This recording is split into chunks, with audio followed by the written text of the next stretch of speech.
And welcome, everybody. So today we're going to talk about psychological safety. And so we're not going to a therapist or a psychologist, but I'll give you the definition here of what psychological safety is. So what is psychological safety? It's about being able to share your ideas, your thoughts, your opinions with the team without any fear of any consequences or criticism or condemnation. So a team that's psychologically safe, they feel they can take risks, they can speak up when they see something that's not going right, or if they have a new idea, and they're not afraid to do so. And to give you an example in my own life, when I was working in the corporate world as a project manager, there was a certain meeting that we had to go to present the status of our projects about once a week. And in that meeting were all the chief engineers and the VP of engineering. And that meeting, we all hated going in there because it was definitely not a psychologically safe environment.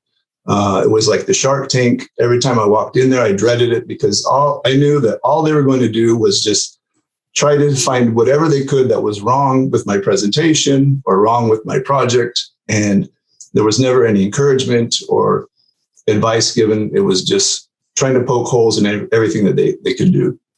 And so that's not good, right? Because now I'm afraid to maybe share bad news. Maybe there's something bad going on in the project. I don't want to share that because then I'm just going to hear all this criticism. And that's not good because that doesn't help the flow of communication.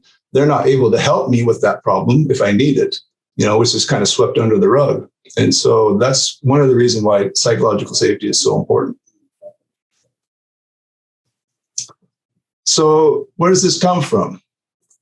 Well, there's two places. There's a lady called Amy Edmondson, a professor at Harvard, who did a lot of research, looked into the medical field, and just started noticing that the teams that performed well in the in surgery, in the emergency room, in the medical industry, were teams that had this psychological safety. They felt safe to speak up if they saw something wrong. Sometimes in the medical industry, you're maybe a lower level, you're not the head surgeon, and you see the surgeon do something and you might think that, why is he doing that? That doesn't look right. But you're afraid to say anything because you have this kind of authority bias. Well, he's the authority or she's the authority. They know better than me, so I just won't say anything.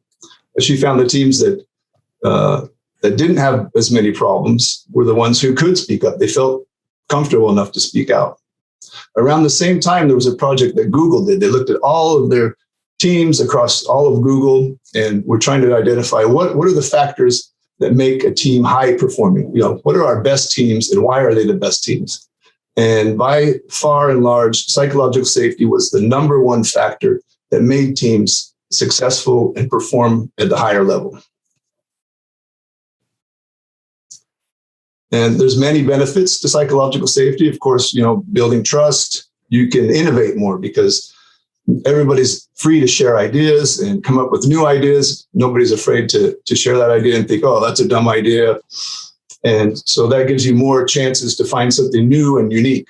You're going to make fewer mistakes because you're not afraid to speak out if you see something wrong or if you see a risk down the road that you need to address now. Increased productivity because everybody feels safe. Psychological safety is not only about just kind of being nice to each other, but it's also being accountable. In order for my teammates to feel safe with me, I have to prove that I'm going to get the job done. Again, talk about risk, job satisfaction, and employee engagement. So psychological safety is not just about being nice to everybody all the time. It's not dependent on your personality. It's not an alternative word for trust. And it's not about lowering your performance standards. So again, like I said, you need to have accountability. Everybody needs to pull and do their share in order to have that trust and that psychological safety. Again, it's not dependent on your personality. So you might say, well, I'm a very outgoing, outspoken person, so it's easy for me to share my opinion and speak my opinion. But someone else over there, they might be an introvert, they're kind of shy.